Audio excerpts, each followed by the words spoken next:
It's that time again when we highlight a Rochester Community and Technical College student who has received a Beat the Odds scholarship for overcoming hardships in life.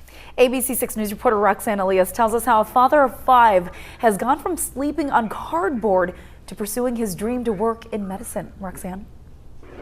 Freydi de la Cruz has endured many obstacles in his life, but he says it's the people in his life who have kept him strong and positive through all of it. I say 2017 was a great year all the way around for my family and I. Lucky is how Freydi de la Cruz, a father of 5, considers himself. But that wasn't always the case. He was born in Mexico City to a single mother. We were in a small room, like I said, like a 4 meters. We were sleeping on the floor just with a cardboard and with a little blanket. That was just us covering us, and my mom was not. And since that day, that's when I started thinking about my mom as my hero. But when his hero lost her job, she ended up depending on Freydi, just a teenager, to provide for the family. My mom says, like, I don't know what we're gonna do. I don't have any money to pay for the rent. I'm sorry, but you're probably gonna have to help us more, and you might have to get out of the school. So Freydi quit high school for a few years until his mother could get another job. And we got to a point that we were more stable, and my mom goes, you know what, you should go back to school. You're always good. We're really good about school. And I go, you know what, I should. And he did. For about a year, until his mother lost her job again. That was just the break point of, like, what am I gonna do? It was at that breaking point Freydi was thrown a lifeline. His cousin, who lived in Rochester, Minnesota, made the 19-year-old an offer he couldn't refuse. And she goes, you know what, why don't you just come to the States? Why don't you just do the American dream? And then it's like, you know what, I don't have any other options. My mom doesn't have any work.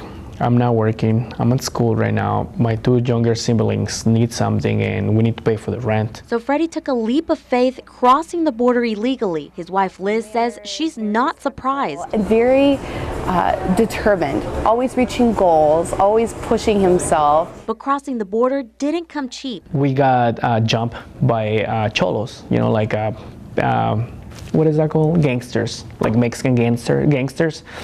And they took all the stuff that we had. The only thing that I had left is just the clothes that I was wearing and stuff. But I was scared because one of the guys was with the knife in my back. It's like, hey, just give me everything you have. Once in the U.S., Freydi eventually landed a job at a local restaurant. And it was there he met his wife Liz and her father Martin. They met at Olive Garden, and he took a fancy to her. And very, very gentlemanly, you know, attitude about him. My fear of meeting another person in my life was that no one would want a single mom with 3 children, but it was the opposite for him. He came in knowing that being a single parent is hard, and he had utmost respect for me. The couple would wed a few years later and add 2 more children to their family. The emotional support that Freydi gives the entire family is rock solid. You know, it stabilized the family, not without its bumps and whistles with teenagers. Soon after, they decided it was time Freydi make his status in the U.S. permanent. So between paying the lawyer, getting the fees for immigration, and all the household and the bills at home, we got into a huge debt.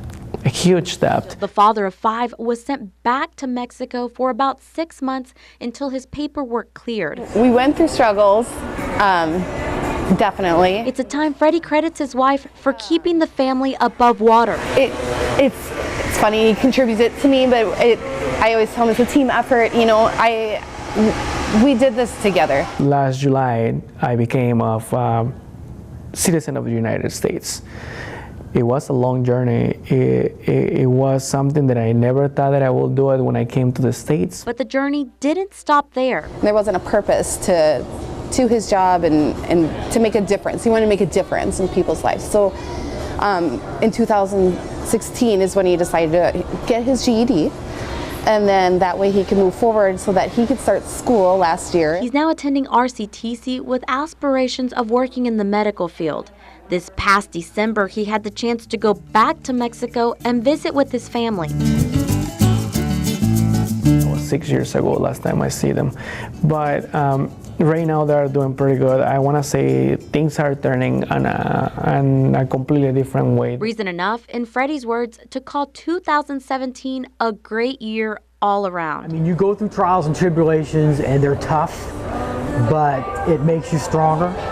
And it's made both of them stronger as well as their family as a whole stronger. Every trial that we've gone through, it felt like it was all for a purpose, and it was all to get to where we need to be now. And Freydi says he will keep on trucking, never forgetting his hero that set his first example. My mom always told me, like, the opportunities just presents to yourself once in a lifetime. If you don't take it, somebody else is going to take it.